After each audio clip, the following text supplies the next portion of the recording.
warahmatullahi wabarakatuh. Waalaikumsalam warahmatullahi wabarakatuh.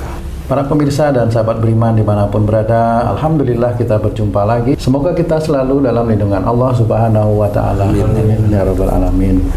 Di video kali ini kita akan ngaji lagi bersama guru kita semua, Pak Ustadz Danung. Assalamualaikum Pak Ustadz. Waalaikumsalam warahmatullahi wabarakatuh. Amin.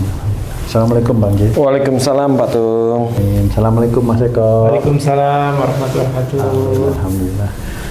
Para pemirsa dan sahabat beriman dimanapun berada, kali ini saya akan menanyakan sesuatu kepada guru kita tentang mimisan nih Pak Ustadz. Saya dulu pernah Pak Ustadz waktu kecil nih, waktu SD ya, itu mimisan. Keluar darah banyak karena waktu itu saya mungkin ada salah di sekolah, terus disetrap sama gurunya. Di dalam kelas apa di luar? Di luar. Mimisan. Dijemur lah gitu, di strap dulu itu kan. Keluar darah mimisan Pak Ustadz. Itu lah kok dilalah juga setelah saya menikah punya anak saya juga kena mimisan Pak Ustadz itu. Dijemur juga, disetrap juga? Enggak. Itu kan kenapa ya Pak Ustadz ya? Saya kok masih terikat tuh sekarang sampai sekarang tuh Pak. Sehingga kadang-kadang takut tuh kalau ada darah keluar itu, takut itu Pak Ustadz. Ya, bismillahirrahmanirrahim. Assalamualaikum warahmatullahi wabarakatuh. Waalaikumsalam warahmatullahi wabarakatuh. Amin ya rabbal alamin. Jadi mimisan itu kan disebabkan karena pecahnya pembuluh darah kecil aja. Halus ya. Nah, pembuluh Hidung darah gitu, Pak. ya di daerah hidung atau di otak sini, di daerah otak sini, mata, daerah situ. Istilahnya biasanya di daerah otak sini sih. Oh. Nah, kalau itu keluarnya di hidung, itu biasanya urusannya itu dengan keluarga. Jadi kalau pembuluh darah di daerah hidung atau di kepala atau di mata atau di otak depan untuk berpikir itu pecah, itu berhubungan dengan mata yang dilihat, kemudian berpikir, kemudian ini itu lingkungan, hidung itu lingkungan, hidung itu untuk menarik udara. Menarik udara itu nggak mungkin udara 5 meter ketarik saya kan nggak mungkin. Ada udara itu yang di dekat-dekat. Nah, itu. Jadi kalau ada orang yang bermasalah di hidung itu, insya Allah masalah ini ada di keluarganya dia, di dekat-dekat dia. Nggak jauh insya Allah seperti itu. Nah, kalau itu pembuluh darah kapiler itu yang kecil itu pecah, berarti ada yang dilihat, kemudian difikirkan menjadi kejengkelan. Diawali disimpan, kemudian dikeluarkan dalam bentuk marah kalau di hidung, di dalam keluarga. Nah, kalau ibaratnya saya ulangi lagi, mimisan itu adalah ada yang dilihat di sekitarnya, dipikirin dan menjadikan marah itu membesarnya kapiler kemudian pecah. Nah, itu kalau kamu kecil berarti ini kan prosesnya di ayah atau ibumu itu. Nah, siapa yang kalau melihat berpikir di dalam sekitar keluarga yang kecenderungan emosi. Nah, itu siapa?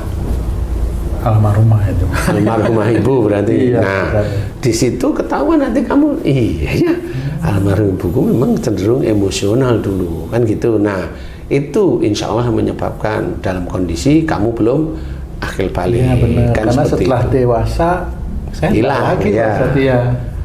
Benar. Ya, jadi kamu bikin mimisan orang malahan. Anak saya tuh. Oh gitu. Nah, itu bisa aja memang anak itu pada waktu mimisan itu sebelum akhir balik apa setelah akhir balik. Kalau sebelum akhir balik yaitu antara kamu dengan istrimu. Sebelum ya. Nah, kalau sudah akhir balik ya anakmu itu sendiri. Jadi kamu dengan istrimu sama tadi prosesnya. Apa yang kamu lihat atau istrimu lihat di sekitar berarti di keluarga yang dipikirkan dan menjadikan jengkel dan marah. Saya. Kan akhirnya kan ketemu semua akhirnya kan gitu. Nah, ketemu semua.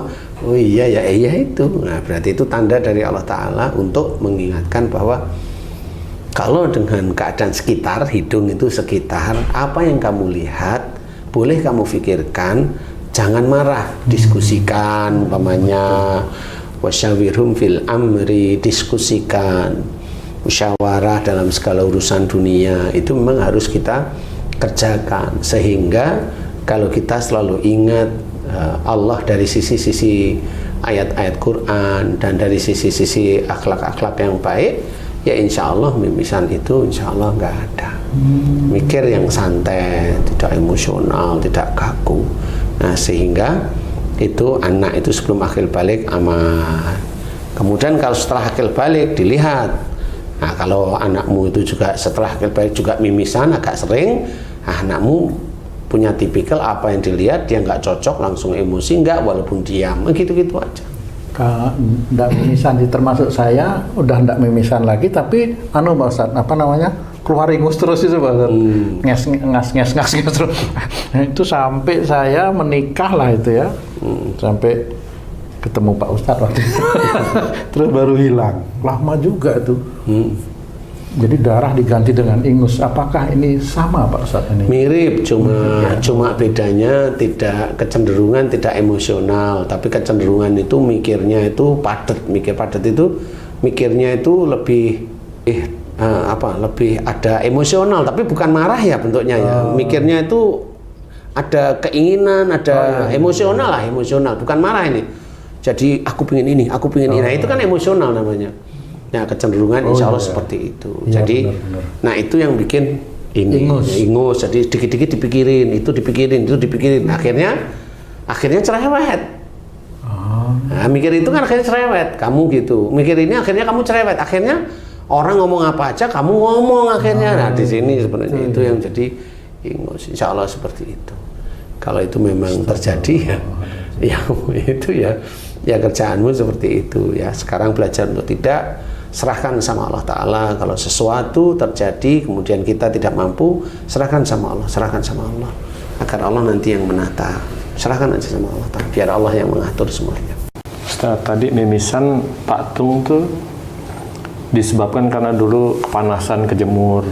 Nah, apakah mimisan ini yang disebabkan karena akhlak tersebut yang tidak ada perantaran sehingga dia mimisan, misalnya jatuh mimisan, kena bola misalnya mimisan, atau kejedut kepala orang mimisan? Apakah itu sama, Ustaz?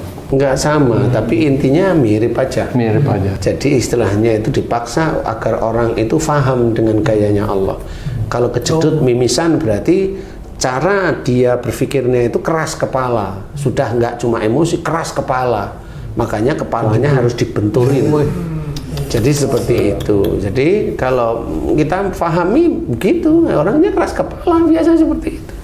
Amati aja orang yang kejedut-jedut itu masih keras kepala. Makin ngeri misalnya kejedutnya mobil gitu. Ya sama. Jadi dia orang yang menantang sesuatu. Apa yang dia pikirkan itu menantang keadaan. Nah, kalau itu mobil biasanya orang tuanya ngomong pun ditantang, ditabrak istilahnya. Jadi dia lupa bahwa dia anak. Itu aja. Sehingga orang tuanya diladenin. Ya kan nggak boleh. Ada bedanya nggak Ustaz? Kalau misalnya yang tadi kesel jengkelnya itu ditahan karena takut, atau berani keluar, ada bedanya nggak Ustaz hasilnya?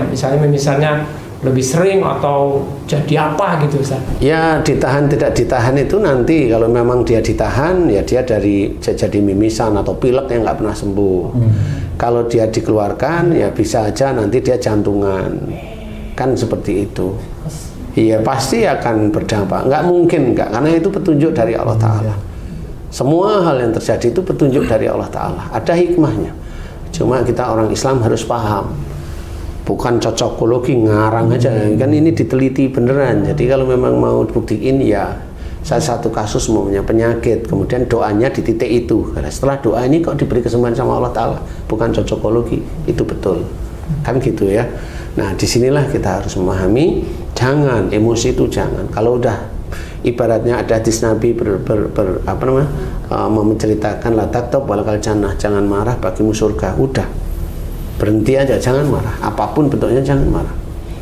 Kalaupun ada harus ini jadi jengkel kalau ini ya diskusi dengan orang yang ini. Atau bahasanya tabayun dulu dengan ini. Sehingga nggak ada persoalan seperti itu. Jangan saling menyalahkan, jangan saling merasa pintar, nggak bisa. Nah di titik itulah nanti orang itu paham, dia bisa mengendalikan tidak perlu marah, kan gitu, tidak perlu kaku, diterima masukan juga, kan gitu ya. Dengan siapa, entah dengan istri, entah dengan teman kantor atau siapa, kita kan welcome. Akhirnya nggak ada persoalan. Insya Allah seperti itu ya. Jadi kalau mimisan, mohon ampun, apa yang ada dalam sekitar hidung, yang dia lihat, yang dia pikirkan, menjadikan dia emosi atau marah, itu dimohonkan ampunan kepada Allah Ta'ala.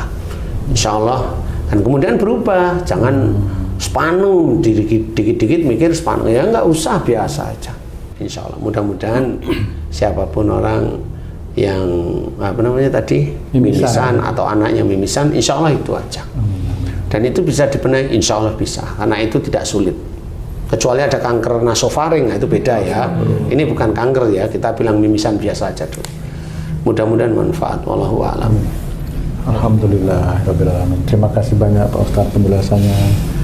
Para pemirsa dan sahabat beriman dimanapun berada, demikian tadi penjelasan dari guru kita Pak Ustadz Danu mengenai mimisan ya. Ini juga penyakit yang banyak sekali diderita oleh kita semua. Mudah-mudahan apa yang beliau sampaikan tadi, analisanya juga ada doa tadi disampaikan, mudah-mudahan bisa bermanfaat untuk kita semua untuk meningkatkan keimanan dan ketakwaan kita kepada Allah Subhanahu wa Ta'ala. Amin ya rabbal alamin. Saya Tung pamit diri, sampai jumpa di video kami yang lain. Wassalamualaikum warahmatullahi wabarakatuh. Waalaikumsalam warahmatullahi wabarakatuh. Alhamdulillah.